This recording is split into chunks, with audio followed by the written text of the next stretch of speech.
The reservation was for 7 o'clock at Riverside Manor, the upscale restaurant where my family had been holding their monthly dinners for the past 3 years. I arrived at 7:15 with my 5-year-old daughter Emma, her hand tucked safely in mine as we walked through the elegant entrance. The building itself was beautiful, a converted Victorian mansion with crystal chandeliers and polished marble floors that reflected the warm lighting. The hostess smiled warmly. "Good evening, Miss Peterson. Your party is already seated in the private dining room." I nodded my thanks and guided Emma through the main dining area, past tables filled with well-dressed diners enjoying their meals. The sounds of quiet conversation and clinking silverware created a sophisticated atmosphere. She wore her favorite blue dress, the one with small flowers embroidered on the collar. I'd braided her hair carefully that afternoon, spending extra time to make sure every strand was perfect, wanting her to feel special for what I'd hoped would be a nice family evening. She'd been so excited in the car, asking if Grandma would like her dress and if Grandpa would tell her stories like he used to when she was smaller. The moment we entered the private room, I felt the temperature drop. My mother looked up from her wine glass, her expression shifting from pleasant to cold in an instant. My father continued cutting his steak. My brother Marcus and his wife Jennifer exchanged glances. My sister Ashley actually rolled her eyes. "Oh," Mom said, her voice dripping with displeasure. "I didn't realize you were bringing her." Emma's hand tightened around mine. At 5 years old, she could already read a room better than most adults. "Hello, everyone," I said calmly, pulling out a chair. "Sorry we're a bit late. Traffic was heavy. We were having such a perfect evening," Mom continued, not bothering to lower her voice. "Why did you bring her?" Emma looked up at me, her brown eyes beginning to water. "Mommy, are we not wanted?" The question hung in the air like smoke. No one at the table contradicted it. My father continued eating. Marcus suddenly found his phone very interesting. Ashley smirked into her napkin. I took a slow breath, keeping my voice steady. "We're leaving." "Don't be so dramatic," Mom said, waving her hand dismissively. "Sit down. We already ordered appetizers for the table." "No thank you." I helped Emma with her coat, my hands perfectly steady even as my heart pounded. "Enjoy your dinner. This is exactly why we can't include you in family events," Ashley said, her voice sharp. "You're always so sensitive." "It was just a question," Jennifer added. "We're just being honest. Some dinners are meant for adults. Children can be disruptive." Emma's face crumpled. She was the only grandchild in the family, the only child at these gatherings, and she'd just been told she was disruptive by the people who were supposed to love her. "Goodbye," I said simply and walked out with my daughter. In the car, Emma was quiet for a long moment. Then she asked, "Don't they love us?" "Some people show love differently," I told her, which wasn't really an answer, but it was all I could manage without crying myself. I drove us to a diner 20 minutes away where Emma ordered chocolate chip pancakes for dinner because, why not? While she ate, I made a phone call. "David, it's me," I said to my attorney. "I need you to draft something tonight." Back at the restaurant, my family was apparently having a wonderful time without us. According to the text my brother sent me later that night, trying to smooth things over, they'd ordered the full tasting menu and split 3 bottles of wine. Mom had laughed more than she had in months, he said. Everyone agreed it was much more relaxed without a child present. I didn't respond to the text. What they didn't know was that I'd been patient for a very long time. 3 years ago, when the original owner of Riverside Manor decided to sell, I'd made an offer through a private investment company I'd established after my divorce settlement. The settlement had been substantial. My ex-husband's family owned a chain of luxury hotels across the Northeast, and when we split after only 18 months of marriage, I'd received enough money to make some very strategic investments. His family valued discretion highly, especially given some business practices they preferred to keep private. My silence had been expensive for them and profitable for me. Nobody in my family knew about the divorce settlement amount. They assumed I'd gotten barely anything because I'd kept working my regular job as a marketing consultant, maintaining the same modest apartment and driving the same reliable but unimpressive car.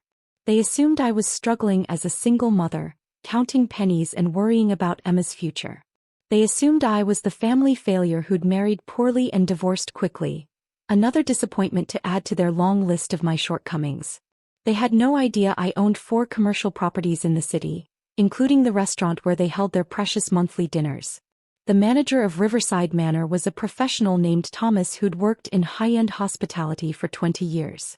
When I purchased the property, I kept all the existing staff and told Thomas to run things exactly as he always had. The only thing I asked was that he never mention my ownership to anyone, especially anyone named Peterson. Just let me know if my family ever causes any problems, I told him during our first meeting. Tonight qualified as a problem. At 9:30 p.m., while my daughter slept peacefully in her bed at home, I sent Thomas a brief email with clear instructions. He responded within 5 minutes, confirming he understood. The next morning, my phone started ringing at 8 o'clock. It was my mother.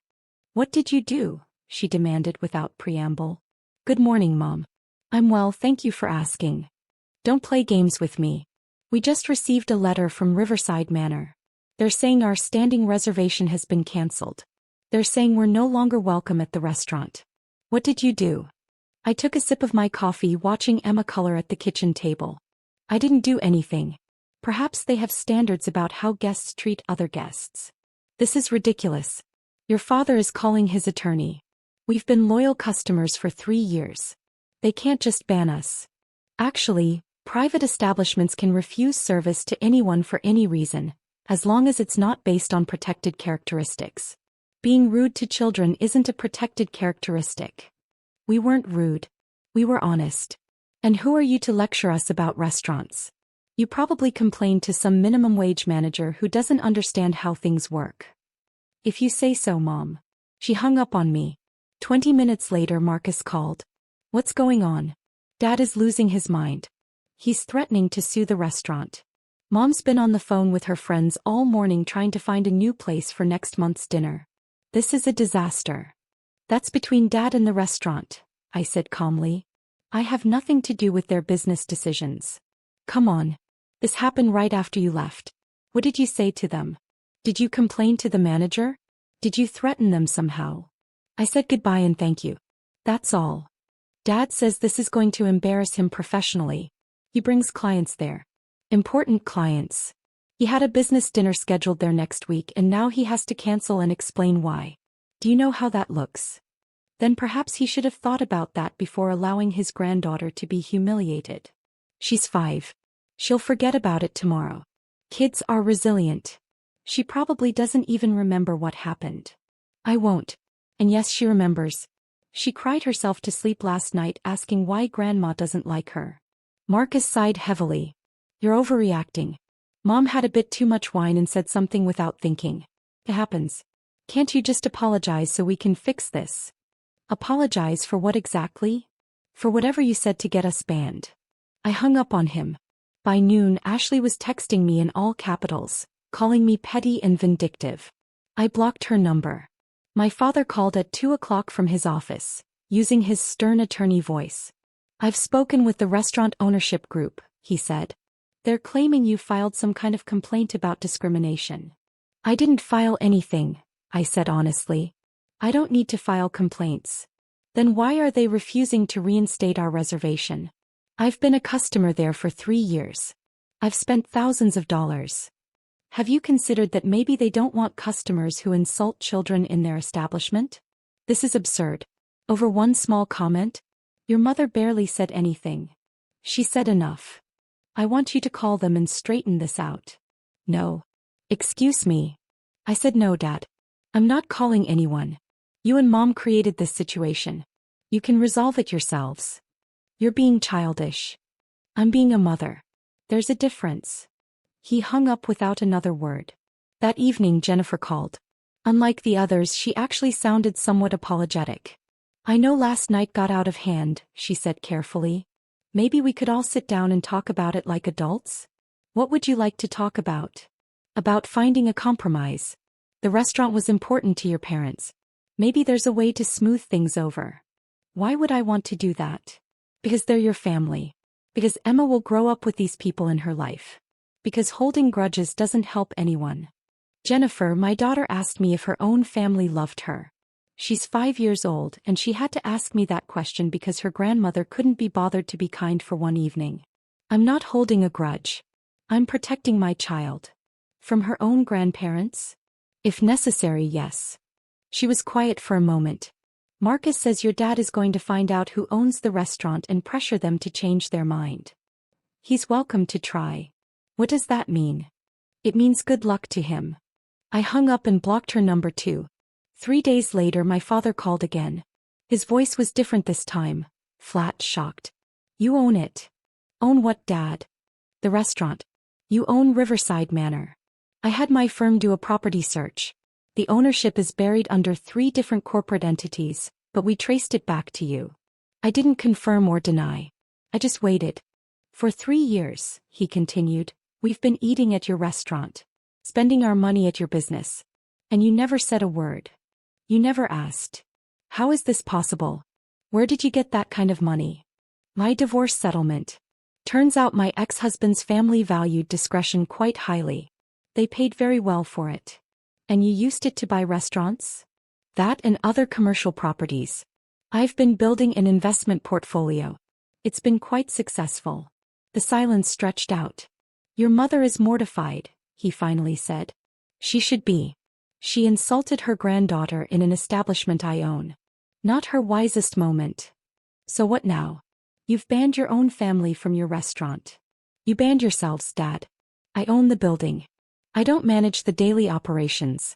But I do get reports when customers behave poorly. The manager made the decision based on how you all treated Emma.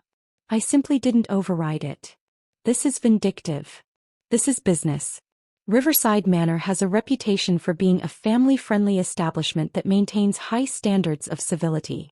Customers who can't meet those standards aren't welcome. Even if they're related to me. We're your parents. And Emma is your granddaughter. You made your choice about who matters to you. I'm making mine.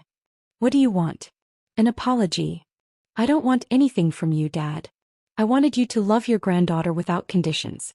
I wanted one family dinner where my daughter felt welcome.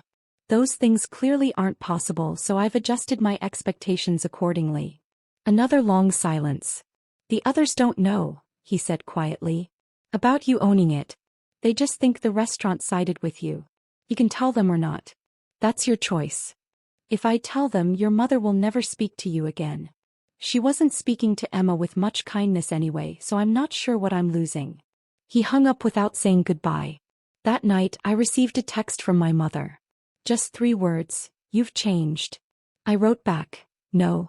I've just stopped pretending that being family excuses bad behavior. She didn't respond. 2 weeks later, I received a formal letter from my father's law firm. They were requesting that I reconsider the ban from Riverside Manor, citing the family relationship and their history as valued customers. I had my attorney send back a formal response. The establishment's decision stands. All customers are expected to treat staff and other guests with respect. This includes treating children with basic courtesy. When the Peterson family can demonstrate a consistent ability to meet these standards, their case can be reconsidered. I never heard from them again. Emma asks about her grandparents sometimes. I tell her they're busy with their own lives, which is true enough. She stopped asking if they love her, which breaks my heart in a different way. But she knows without question that I love her. That I will always choose her. That she will never have to wonder if she's wanted when I'm around. Last month I took her back to Riverside Manor for dinner. Thomas seated us at the best table and brought Emma a special dessert. She beamed the entire evening, chattering about her kindergarten class and her new friend and the book we'd been reading together.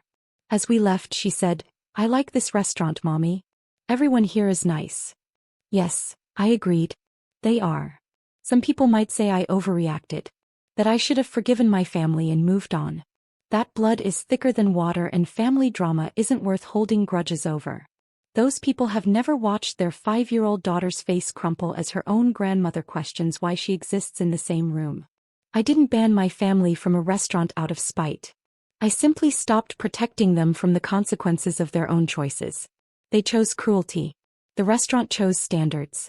I chose my daughter. And I would make that choice again every single time.